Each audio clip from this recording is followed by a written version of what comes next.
Fit hung up and looked around. There were 2 flying motorbikes. Where is that one? The noise of the city and cars was much less than this. He was ready to jump and run again. A relatively thick pipe going down wasn't bad. He jumped towards it and started sliding by grabbing it. These high-speed and dangerous ups and downs had taught him a lot. At one point, he encountered railings and a wide balcony.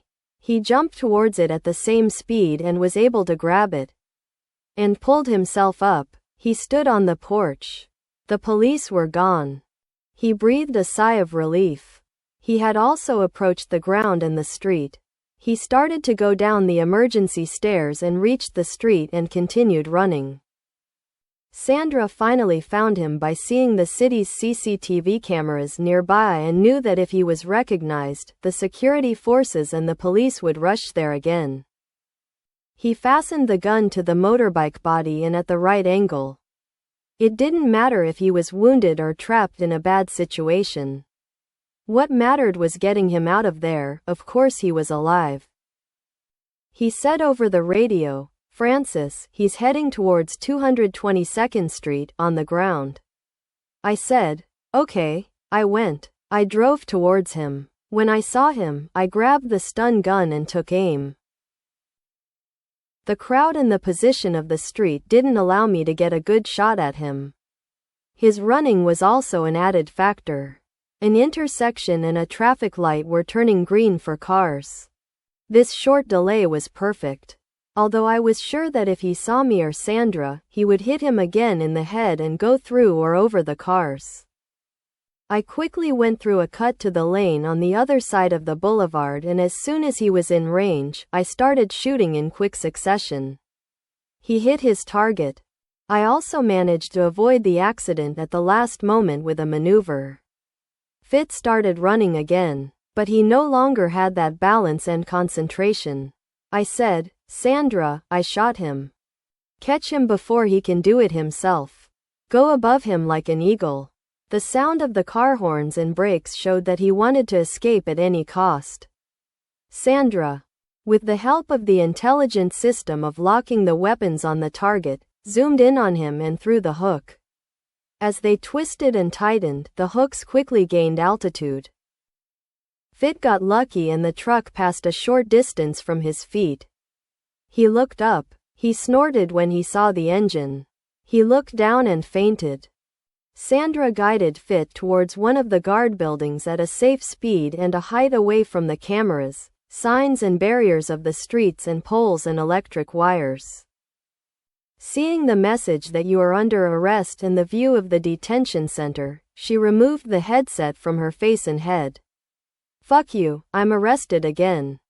She heard the voice of the barbed wire saying, "You've been walking on those skyscrapers for so long, where did you find these anymore?" "I don't know, but they knew me." "How long have you been detained now?" "I don't know." Saya put the headset on the table and turned to Barbad. Barbad was a young boy next door and grew up with Mona and herself. And the age gap from Saya, her younger brother who she had been in love with for a while. It was considered. They had a lot of tension together. From morality to Barbad's addiction to smoking marijuana, and the girl was a professional gambler and she herself was a troublemaker and a protester and a slogan monger and went to the streets. In the 2009 incident, in support of the then president's opponent, she held slogans and placards and accompanied others without fear. Because she knew her path was right. Her escapes and coming back to the streets, tear gas, being beaten, not signing a commitment and repentance letter, her expulsion from university, her imprisonment. Permanent deprivation of work and education in government places and companies, and even working for herself.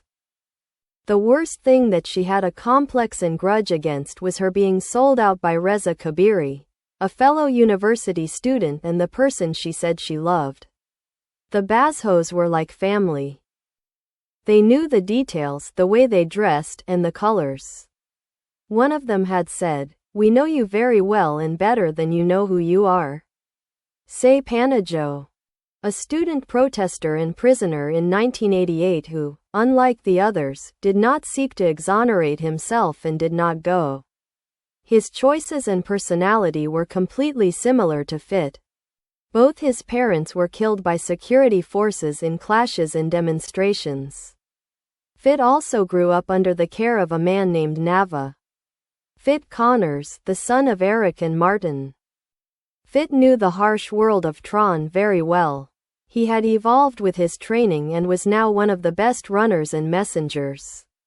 He and the other girls and boys, when their pockets were filled with banknotes by employers and opposition groups, became good messengers outside the security system. Say glanced at Barbad, who was carefree on the sofa, and said, "Did you spend it again? Don't you want to stop smoking weed? It's hard, Say. Because of you and the pressure you put on me, I left, but I came back. However, I smoke less than before. Let it go. Then those adventures and Mona. I saw that lover of your chest. Who else is my lover of your chest? Rassam Portsand? No, Dad. Reza Kabiri, your former college classmate and Mona's suitor. Where did you see him? Did they release him? Why won't this damn thing go away? He wants to burn again. But I'm not that shadow anymore. I won't let him live. I'll kill him myself. You've got the amp hooked up again. There's no more talk of that company, glory and glory. Then all the troubles that happened to Mona, and then you came and destroyed your sister like that. You've suffered a lot of damage."